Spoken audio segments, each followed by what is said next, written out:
I'm going to be upfront with you before I get super into this video. The Cleric was really hard to find tips for because at its core, the class wants you to do one thing. It really wants you to support. It wants you to use those heal spells. This class gives you free heal spells. Again, I say this all the time, but Clerics start with 6 spell slots at level 1. Everybody else gets 2, maybe 3. Clerics double that. And they're all filled with the best healing spell in the game. If you're casting heal, you're playing a fine cleric, but obviously that's not the only way to play a cleric. So, welcome to 5 tips to help you play your cleric either better or in a different way than you might be considering. Again, this was tough. Not all of these are going to be tips to improve your cleric. If you're casting heal, you're doing a great job. If you're having fun, don't worry about it. All these tips, though, they might open your eyes to some optional gameplay styles, or if you're thinking of making a cleric, maybe it'll sort of help you make a different style of cleric that you might have a little bit more fun playing. As always, I want to give a huge thanks to the members of the Known at Once Patreon, supporting me for $1, $5, $10, or $20 a month. They all do the exact same thing, they just support me a little bit more. If you want to get your name on that list as well, there's a link right in the description. Did I say and the description? I was so close! There's a new chair, I don't want to break it. The video starts now. I'm gonna get the stupid, easy, obvious tip out of the way, but if you're new to the system and you don't understand how everything works, I think it's important and worth saying. My first tip for playing clerics is use the 2-action version of heal. If you're not aware, heal can be cast 3 different ways for 1, 2, or 3 actions, and 90% of the time, the 2-action version is going to be the one you want to use. Why is that? Well, the 1-action version is only a range of touch and only heals 1d8 per rank, which means at level 1 you cast this, there's a chance you heal for like 1, 2, or 3 hit points for a spell slot, and that feels awful. Then there's the 3-action version, which heals everybody within 30 feet of you for 1d8. So this still has the problem where you could roll a 1 or a 2 and it's basically meaningless, but there's an additional problem with the 3-action version, and that's that it doesn't differentiate friend from foe. If you're fighting 4 bandits and you use the 3-action heal, sure, you heal all of your allies for 1d8, you're also healing all of the bandits for 1d8. The only exception to this is if you're fighting undead or things that are otherwise not able to be healed by positive energy, then you can use the 3-action without worrying about it. But 90% of the time you're going to want to use the 2-action heal because not only does it give it a 30-foot range, but it also heals for 1d8 plus 8. While the other 2 options for the spell, you can roll low and really do nothing, you're always healing a target for at least 9, potentially 16 hit points at level 1, and a level 1 character only has between 15 and 25 hit points, give or take. And this only gets worse as you grow higher in level. Let's say you're level 11, casting 6th rank heal. 1 action, 68 healing. Okay, on average you're healing what, 27 hit points, assuming 4.5 is the average on a d8? AoE, you're healing 27 to maybe 3 or 4 allies, that's pretty good, but you're still at the mercy of the dice. You can high roll, you can low roll. 2-action heal at 6th rank? 68 plus 48! You're healing an average of 70-something hit points there on a single target, and I'm gonna say this, single target burst healing is much more important in Pathfinder 2e than AoE lesser healing. Why is that? Well, it's because critical hits are so prevalent in this system. Chances are, if you are going to go down, it's probably going to be to a massive unlucky critical strike from an enemy hitting you for copious amounts of damage. Even at level 1, you can get crit for like 15 damage from a mook. And this gets worse and worse. I'm in a level 16 campaign. I have 230 hit points. I've been critically hit for 140 damage before. But at the same time, our cleric, using the 2-action heal, has healed me for 120 hit points in a single cast before, which means it basically negates that critical hit. The reason is that when you heal everybody, sure, if you heal everybody for 27, you might bulk heal well over 100 hit points. Everyone's still within crit range. But when you burst heal somebody back to near full and get them back out of critical hit death range, that is when you get your money's worth, because it feels really bad, and I've seen it on, unfortunately, quite a few occasions, where our cleric will AoE heal all of us. You know, we'll get like 30 hit points, 40 hit points back each. Like maybe the fighter went down, the fighter gets up, fighters immediately back down the next round because he took one hit. Maybe not even a crit, because if you only healed for 40, an enemy hitting for 45, 50 damage on a normal hit, it's pretty expected. I'll move on because I'm really hammering this in, and I don't want to scare people away from using the 3-action version of heal. It does have its place, but if people are close to death, you're much better off 2-action burst healing them rather than getting everybody a little bit higher. Also, the 1-action version kind of sucks. It's not really worth a spell slot unless you are really in dire straits and need to get somebody up. Oh, I'm gonna need to look up a list here. That's something I should have done ahead of time. That's something I should have done ahead of time. Should have done this ahead of time. What am I doing? Tip number 2, let's move this along because I spent way too long talking about heal. Tip number 2 is that you are more than the heal spell. Yes, your class gives you free spell slots that must be used for the heal spell or the harm spell, but that's only really for evil deities. But you have the entire divine spell list at your disposal. Remember, as a cleric, you prepare your spells every single day and you get access to every single spell on that list. And the divine spell list is fantastic at buffing, debuffing, utility, support. The only thing it's really missing is damage. Your only options at low levels are basically Divine Lance and a few other less than amazing spells, but you've got some incredible options for utility. You've got Guidance, you've got Forbidding Ward, you've got Sanctuary, you've got Heal, obviously, you've got Enfeeble and Command. You can control the battlefield, make your allies stronger, make your allies safer, all without needing to use the heal spell. That first turn in combat for a cleric can be really awkward when nobody's missing health yet, or nobody's even in danger and needs healing. All the options I just mentioned, those are all available at level 1. They're either first rank spells or cantrips. Look at the divine spell list, do some research. It takes a little bit more research than other spell lists to know what you want to take, because a lot of people will look at, arcane and go, oh, fireball, neat. But Divine doesn't have those easy takes. Divine has a lot of situational abilities and a lot of abilities that make your allies stronger or your enemies weaker, and usually in very interesting ways. Maybe not quite as strong debuffs as the occult spell list, but the Divine has a lot going for it. You just have to know what to look for. So look at your spells. You are more than the heal spell, and don't let anybody tell you otherwise, including me, because I'll tell you that. Cast heal. All right, here we go. Tip number 3. I might get flack for this one, or I might just be brave enough to say it and people will agree with me. The harm spell is a noob trap. I'm sorry. The harm spell is garbage, especially at low levels. Think of it this way. You can spend a spell slot to 2-action heal for 1d8 plus 8 guaranteed hit points.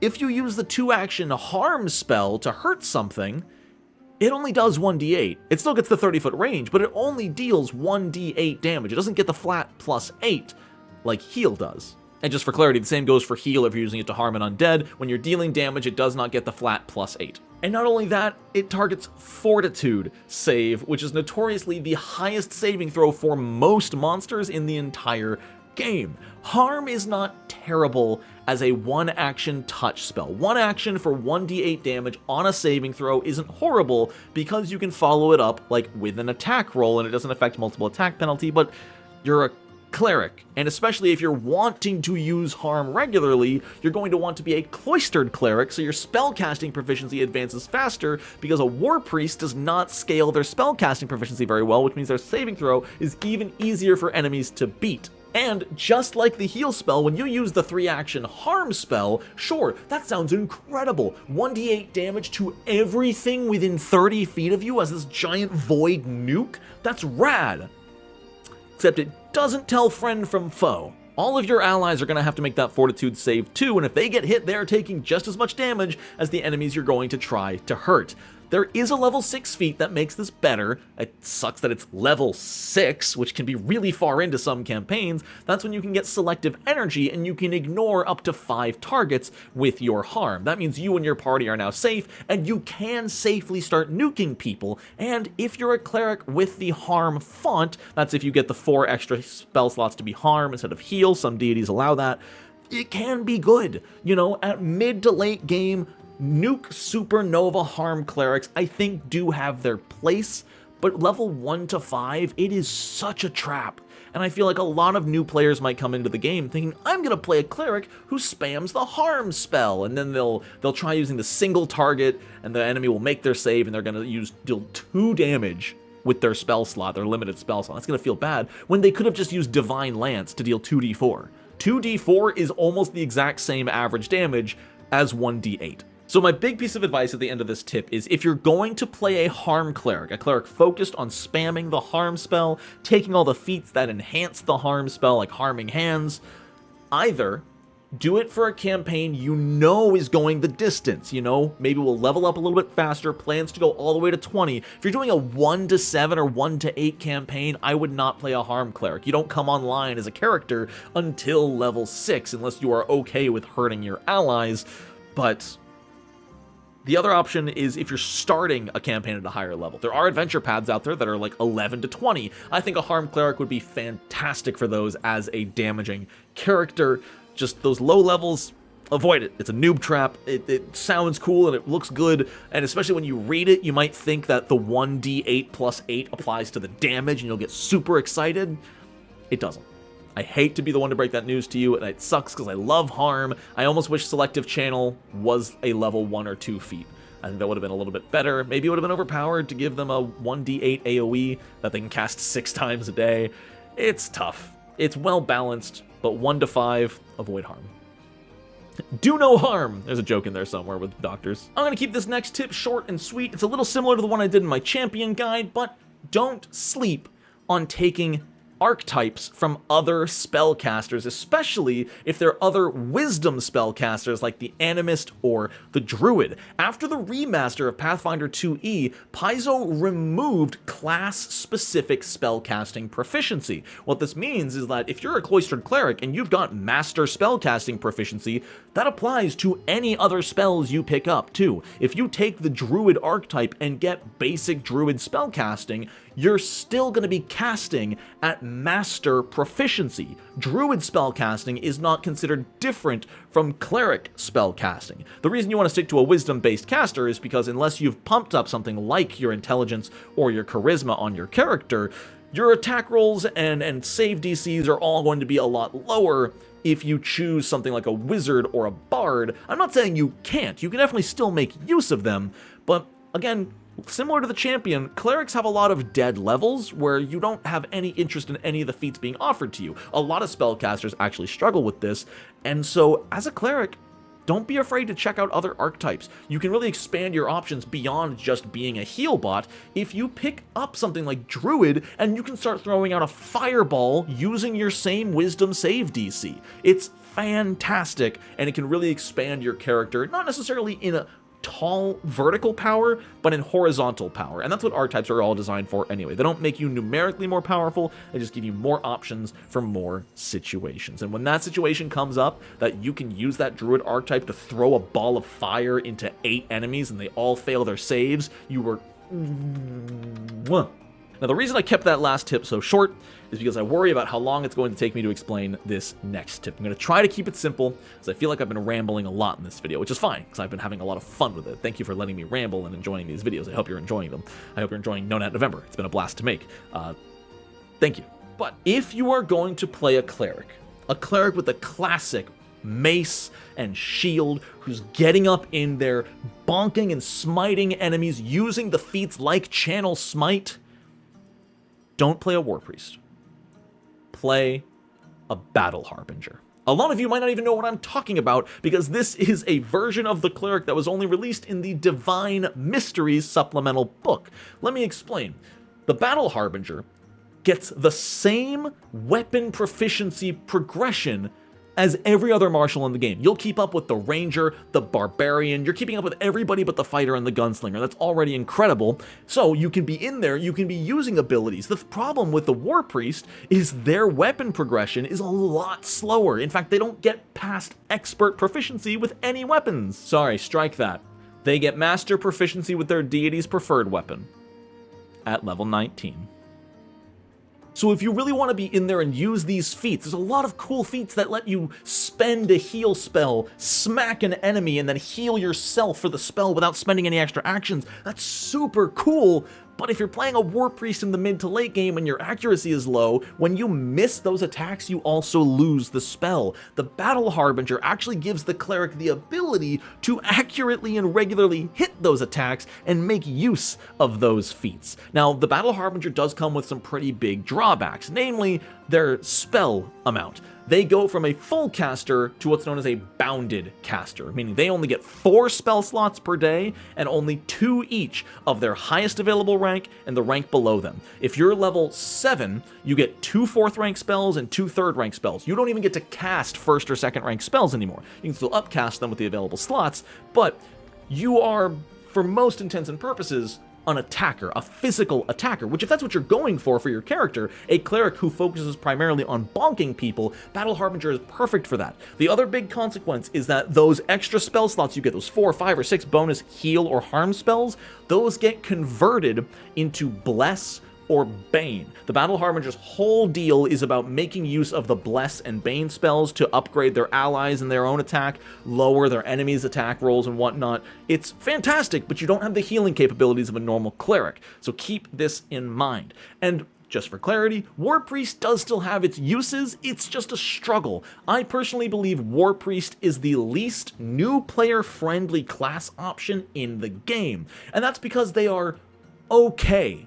They're a full caster, they get the same number of spells as a cloistered cleric, but their spellcasting proficiency doesn't scale as much. They can use martial weapons and their deity's favored weapon and attack on the front lines while wearing decent armor, but their weapon progression doesn't increase as much as something like a ranger or a barbarian. And, you know, they're just struggling. The War Priest is incredibly difficult to play well. And I think that speaks volumes, because in Pathfinder 2e, most classes are pretty easy to play at least decently, but I think a new player jumping into a War Priest without understanding what levels 5 and beyond look like for it are not gonna have a great time. So I hope this was a good video. I hope you enjoyed this one. These tips were really tough to write because the cleric at its core is a very simple class. You cast your spells, you heal people. That's basically it. The cleric is super simplistic, and similar to the bard, it can be as simple as you want it to be. A cleric is great for a new character. A cloistered cleric is good for a new player. War Priest, they can still heal just as well as a cloistered cleric, but I don't know. Let me know what you think in the comments. Experienced players, do you think that War Priest should be avoided? Do you think people should go for Battle Harbinger? I think Battle Harbinger is a very easy class to understand, as long as you understand how Bless and Bane work, but maybe that's just me.